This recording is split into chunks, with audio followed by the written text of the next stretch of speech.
In your opinion, how has the season been going so far? So far, our season's been good. Last night we hit 500, and we've been improving, and it's been a lot better than last season. What's been the most exciting game for you guys so far, and why? So far, the most exciting game was our tournament game against Ipswich. It was, I forget, what was the final score?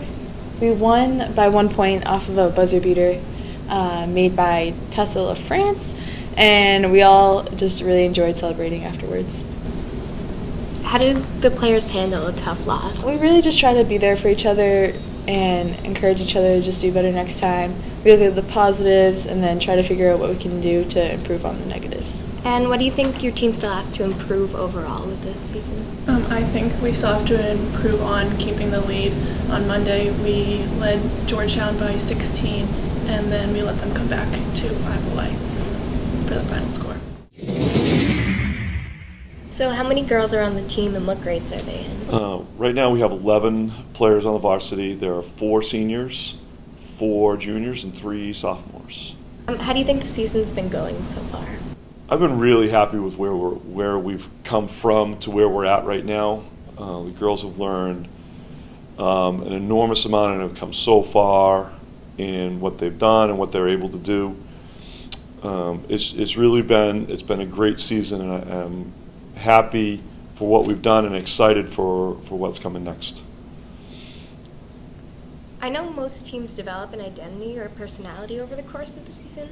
How would you define your identity? It's funny that you asked that, because I was just talking to someone about this yesterday.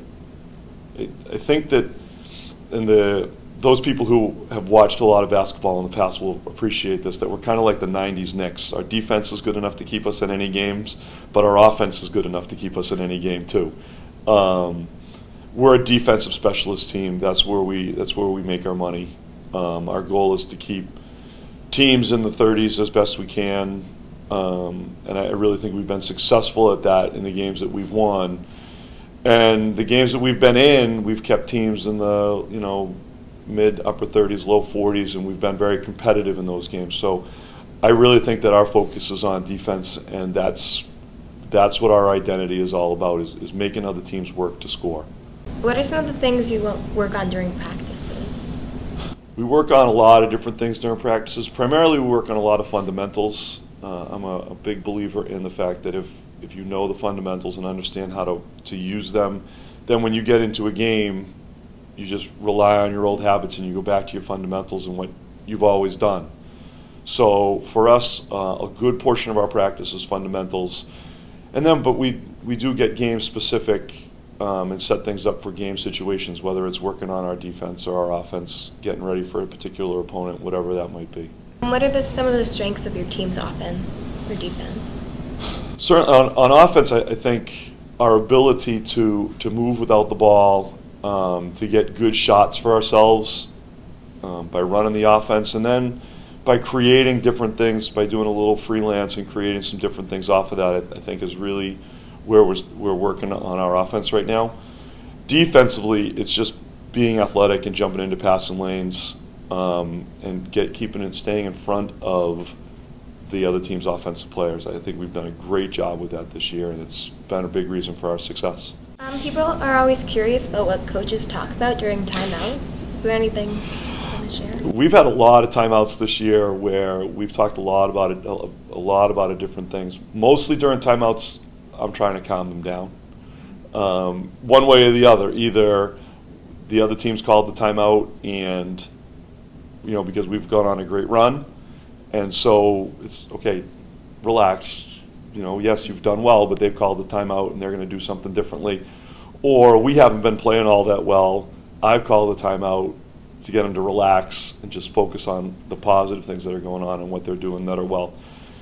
But we've played a lot of close games this year, and a lot of our timeouts down the stretch have been, okay, it's been game plan. I need you to go out and run this play. Let's see how it works. And for the most part, they've been very successful. They've done a great job of paying attention during timeouts and going out and executing what we need to do. In our next segment, you're going to take us through some of the drills you work on regularly in practices with the girls. Can you explain them and tell me what you hope the players will get out of it? Sure. We start practice every day with the same warm-up drill that we call Dartmouth shooting, because when I was coaching at Dartmouth College, these are the warm-up drills that we did every day, and it was a really nice way to just warm up their shots, warm up their muscles to get them ready for practice, and then we work from there. The first drill that you're gonna see is what's called the Mikan drill, where the girls are just working on shooting inside, going off 1 foot as they go up to score. And it's a rhythm drill. So they'll take a righty layup on one side, get the rebound, and take a lefty layup on the other side, making sure to go off the correct foot, 1 foot at a time. So with their right hand, they're going off their left foot. With their left hand, they're going off their right foot. This one is what we call the reverse Mikan drill. So in the first drill you saw them, they were facing the basket. This time their back is to the baseline, they're under the basket, and they're doing the same sort of thing. So they're going up with their right hand on one side off their left foot. They're going up with their left hand on the other side off their right foot, but now they're not facing the basket anymore. So it's a little bit of a next step, and to get them used to being in awkward positions as they're taking their shots. Now we're going to step away from the basket a little bit and do some back to the basket post moves. This is really good work for our post players, but it's good work for all of them because they may be down low trying to get some shots off in game situations, and this will help them get used to different kinds of moves that they can make down there as they go to score. Now they're taking layups from the elbow, which is where the foul line and the lane line meet in what is called the key or the painted area. All they're doing is they've got their back to the basket, they're making a drop step move with their outside foot, and they're going in strong, hopefully in only one dribble to get to the basket. Again, the idea, limit your dribbles, take big strides, go in strong to the basket and score is hopefully what we're getting out of this. This next one is that, again, building on the last drill they just did, rather than taking a layup, now they're just taking a jump shot. So they're reverse pivoting with their outside foot.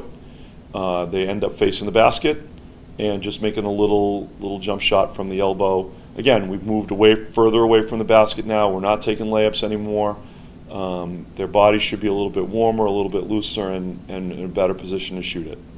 And this last segment is really kind of the fun part of the drill. They get to be creative and think about shots that they're going to be taking in our next game, whatever it might be. So I'm constantly reminding them, shots you're going to get in our offense as we play Malden, so that they're focusing on our next opponent.